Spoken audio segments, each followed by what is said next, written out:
Sony is such a terrible company that this website exists. And this one. The Sony Corporation has what they term banishment rooms. Surplus employees are designated to accomplish useless tasks so that they willingly quit. Okay, I quit. Thus forfeiting their full benefits. Before they produced shitty TVs, Sony's first product was a rice cooker that either undercooked or overcooked the rice. Dating all the way back to the 1970s, Sony has a reputation for losing technological format wars. Betamax lost to the VHS. DAT tapes and mini discs crumbled under writable CDs. And finally, the Universal Media Disc, which dissolved under the pressures of digital-only distribution. In 1998, Sony released a night vision camera, which, unbeknownst to them, could have an X-ray effect on dark clothing. One of the few success stories of a Sony format is the Blu-ray, which beat out Toshiba's HD DVD format. Unfortunately, the battle ended in 2008, only a few years before streaming services like Netflix, Hulu, and Amazon Video began hitting their stride. Sony is responsible for making many products that people gave zero f***s about and had to quickly be discontinued. Such as? Airboard, Sony's oversized tablet from 2001. It had to be connected to Wi-Fi through a base station that included internet connection and a TV tuner. Rolly, an egg-shaped digital music player that combines music function with robotic dancing. Qualia, Sony's ridiculously overpriced high-end series of electronics. In 2014, Sony marketed Killzone Shadows Fall as having native 1080p graphics. They were sued after Eurogamer's Digital Foundry analyzed the multiplayer component and found that this was false.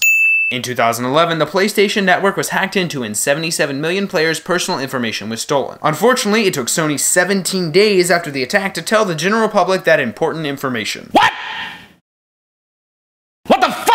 Sony and EA promised a free download of Battlefield 1943 to PS3 owners who purchased Battlefield 3, and completely failed to deliver the extra game. Sony's new film The Interview, starring James Franco and Seth Rogen, was described by North Korea as an act of war. Thanks a lot, Sony.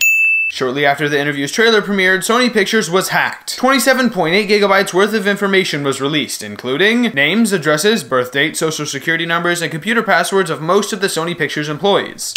Details involving payroll comparisons to other movie studios, and the cost of termination for employees let go during the corporate restructuring in early 2014. Piggy, you are fired! You are fired! Piggy, you are fired! Fired!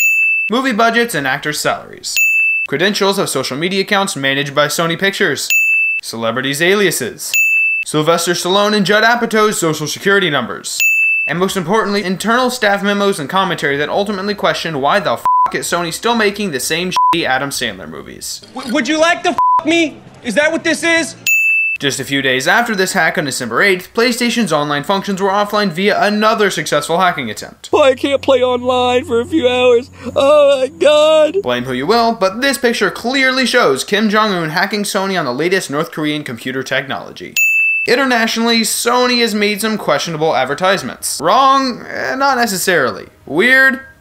Yes. Actually, yeah, these are pretty wrong. Oh god. Sony created over 22 million CDs containing software that would block your computer from making copies and would send your personal listening habits back to them. Where is Edward Snowden when you need him? Bonus! With the crank. The Smurfs.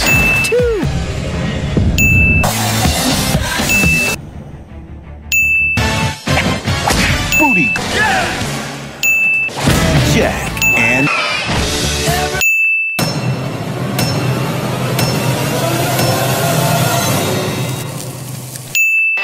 Gangnam Style.